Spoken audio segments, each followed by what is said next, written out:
आवेदन की प्रति सबसे ऊपर। 2 नंबर पर लिखा हुआ है आधार कार्ड की प्रति। क्योंकि आप यहाँ दस्तावेज सत्यापन और पात्रता की जांच के लिए आ रहे हैं, आपके पास आधार कार्ड की प्रति यानी आईडी प्रूफ आपके पास होना चाहिए। इसके बाद 3 नंबर पर है सेकेंडरी परीक्षा की अंक तालिका प्रमाण पत्र। अगर मार्कशीट अकेली है, प्रमाण पत्र अलग है, दोनों देने हैं। और अगर मार्कशीट में प्रमाण पत्र है तो एक हो जाएगी, ये आप जानते हैं। इसके बाद है उच्च माध्यमिक परीक्षा की मार्कशीट अलग है, प्रमाण पत्र अलग है, तो अलग अलग देना है। अगर दोनों एक में है, मार्कशीट में प्रमाण पत्र, तो एक देना है। 5 नंबर पर स्नातक या समकक्ष जितने भी सेमेस्टर हैं सबकी कॉपी और उसके तुरंत बाद डिग्री की कॉपी।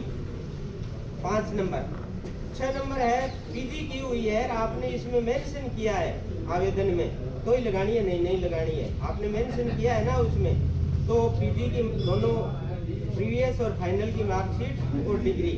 अब डिग्री चाहे आपने वास्तविक डिग्री है या प्रोविजनल है, जो भी है वो मूल डॉक्यूमेंट उसके साथ लगाना है।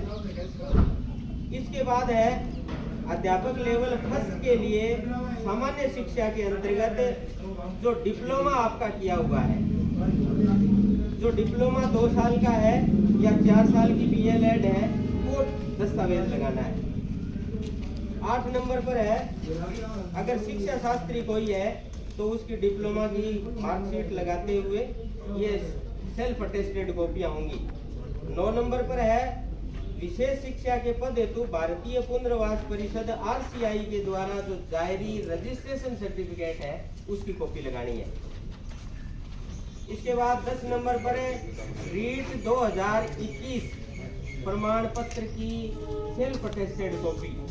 11 नंबर पर है मूल निवास प्रमाण पत्र की कॉपी। अब मैं आपसे एक और आग्रह करना चाहूंगा कि कुछ इस तरह के केस पीछे की भर्तियों में आए हैं।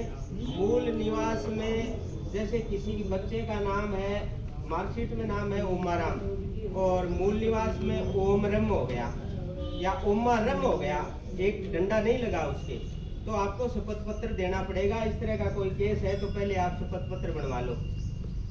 समझ रहे हो ना बात को?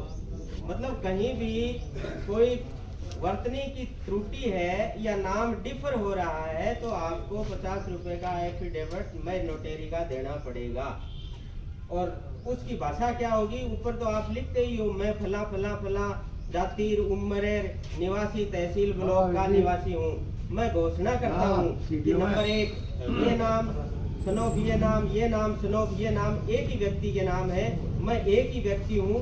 और इसके संबंध में अगर कोई वाद दायर होता है, कोई विपरीत स्थिति बनती है, तो उसके लिए मैं स्वयं जिम्मेदार हूँ। इस तरह की भाषा, अगर भाषा आपके पास नहीं हो तो भाषा आपको मिल जाएगी, लेकिन एक पैट लैंग्वेज है, वो लैंग्वेज में ही आप शपथ पत्र प्रस्तुत करेंगे। किसी की डिप्लोमा में नाम में गलती है या ग्रेजुएशन में नाम में गलती है या पीजी में है, कहीं भी कोई नाम में क्लेरिकल मिस्टेक है तो आपको एफिडेविट देना पड़ेगा। अगला है अनुसूचित क्षेत्र मूल निवास प्रमाण पत्र, ये टीएसपी वालों के लिए है। अब आता है ईडब्ल्यूएस के लिए सक्षम अधिकारी का प्रमाण पत्र। 14 नंबर पर आएगा जाति प्रमाण पत्र, पिछड़ा वर्ग, अन्य पिछड़ा वर्ग, एमबीसी, ये अनुसूचित जाति, जनजाति, शहरिया, आदिम जाति, इन सब के लिए ये 14 नंबर पर है। फिर 15 नंबर पर आपको आरक्षित वर्ग के लिए महिला तथा पुरुष से इस आशय की घोषणा कि उनके पूर्वज राजस्थान राज्य के मूल निवासी हैं। अब आपके पास एक नेट से आपने एक कागज निकाला होगा, उसके अंदर कई प्रकार की स्व घोषणा है क्या वो कागज आपके पास है ना, सब घोषणा वाला? तो उसमें सारी आ जाएंगी ये कि स्व घोषणा की वह स्वयं तथा उनके पूर्वज राजस्थान राज्य के मूल निवासी हैं। विधवा की स्थिति में उसके पति का मृत्यु प्रमाण पत्र और आज दिनांक तक पुनर्विवाह नहीं किया है, इसका शपथ पत्र। अगर कोई परित्यक्ता है, तलाकशुदा है तो डिक्री सक्षम न्यायालय के द्वारा जारी डिक्री और उसके ऊपर खुद के हस्ताक्षर और पुनर्विवाह नहीं किए जाने की घोषणा उसके साथ होगी। अब ये घोषणा इसलिए ली जा रही है कि आपको डबलिंग में बुलाया जा रहा है, जितनी वैकेंट पोस्ट है उससे ज़्यादा को आपको बुलाया जा रहा है। तो मान लो किसी का सिलेक्शन नहीं होता है तो आपके पैसे चार्ज नहीं हो, इसलिए ये घोषणाएं एक सादे कागज पर ली जा रही हैं। तो नीट एंड क्लीन जो भाषा लिखी हुई है वही लिखनी है, नीचे साइन, नाम और मोबाइल नंबर वगैरह वगैरह जो छपा हुआ है उसके अंदर सारा दिया हुआ है।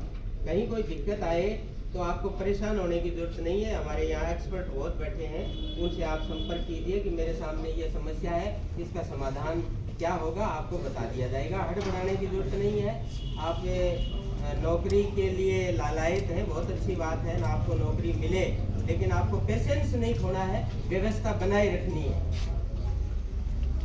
इसके बाद 18 नंबर पर है संतान संबंधी सब घोषणा। मैं आपसे एक निवेदन कर दूं कि एक निर्धारित और पेट लैंग्वेज है कि 31/5/2002 को कितने बच्चे थे, 1/6/2002 को कितने बच्चे थे और 1/6/2002 के बाद संतानों की संख्या में कितनी वृद्धि हुई और वर्तमान में जीवित संतानों की कुल संख्या कितनी है। इस तरह का एक फॉर्मेट है। तो वो फॉर्मेट अगर आपके पास है तो वो भी मान्य है। और एक ये डायरेक्टेड से आया हुआ है, उसमें लिखा हुआ है 1/6/2002 को आपके कितने बच्चे थे, 1/6/2002 के बाद आपके कितने बच्चे हैं और वर्तमान में जीवित संतानों की संख्या कितनी है, वो आपको लिखना है। और नीचे नीचे 2 जगह आपके हस्ताक्षर है, वही फॉर्मेट जो अपन जिसकी बात कर रहे थे। किसी के कोई शंका है तो फॉर्मेट दिखाने की जरूरत है क्या? है ना सबके पास? ये सब घोषणा का प्रारूप है। ये आपने नेट से ले रखा होगा, इसमें सारी चीजें हैं। जब आपका सिलेक्शन हो जाएगा, ज्वाइनिंग होगी, उस समय एफिडेविट देने पड़ेंगे। अभी तो ये सब घोषणा सादे कागज पर आपसे ली जा रही है।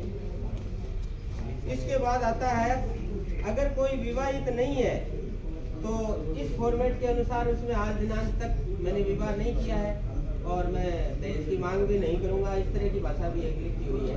और कोई शादीशुदा है तो उसमें लिखा हुआ है मैंने दहेज नहीं लिया और उन्होंने दहेज नहीं दिया। कई बार क्या होता है कि हम तो कहते हैं दहेज नहीं लिया, चोरी छिपे कई प्रकार की गड़बड़ें चलती हैं। अब आप लोग एजुकेशन में आ रहे हो, नए नए यूथ आ रहे हो, अब आप क्या करेंगे, क्या कोई परिवर्तन करेंगे कि नहीं करेंगे, इनका भविष्य तो आप पर ही छोड़ देते हैं। लेकिन उसमें यही है कि उनके द्वारा दहेज नहीं दिया गया और मेरे द्वारा दहेज नहीं लिया गया।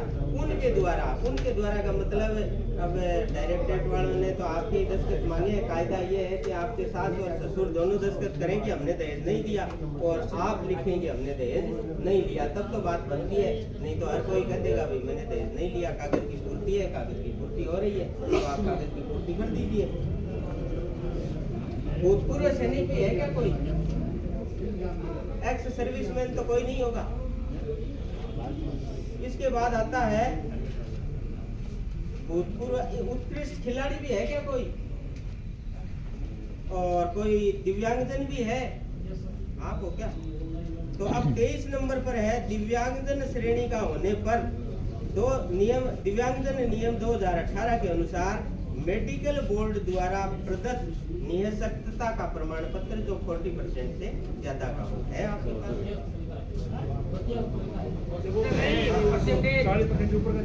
हाँ ठीक है।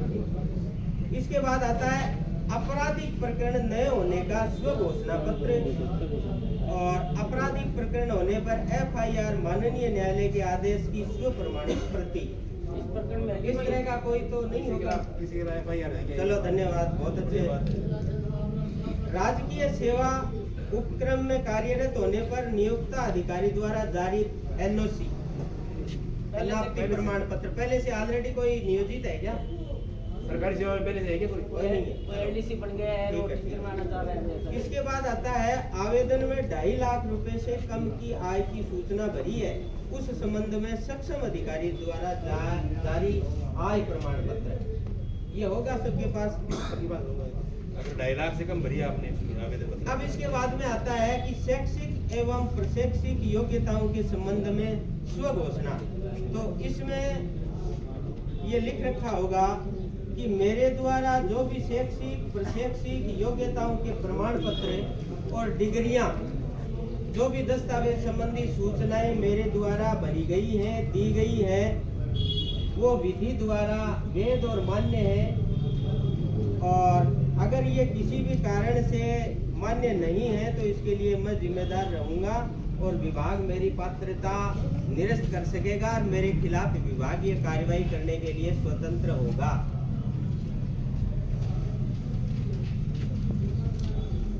इसके बाद है अभ्यर्थी के अंतिम शिक्षण संस्थान द्वारा, अंतिम आपने बीएसटीसी की है तो वो हो जाएगा, ग्रेजुएशन की है तो वो हो जाएगा, यानी रेगुलर जहां आप अध्ययनरत थे इंस्टीट्यूट में, उसका जो सीसी जारी किया हुआ है वो सीसी की कॉपी होनी चाहिए।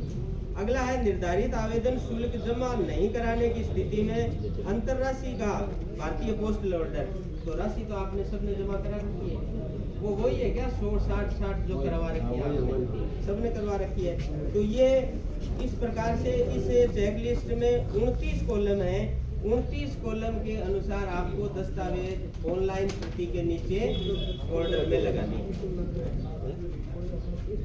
अगर कोई चेकलिस्ट का बिंदु आपके लागू नहीं है तो वहाँ NA लिख देना, नॉट एप्लीकेबल, यानी आपके लागू नहीं हो, लेकिन हर कॉलम को भरना है, पूरा करना है।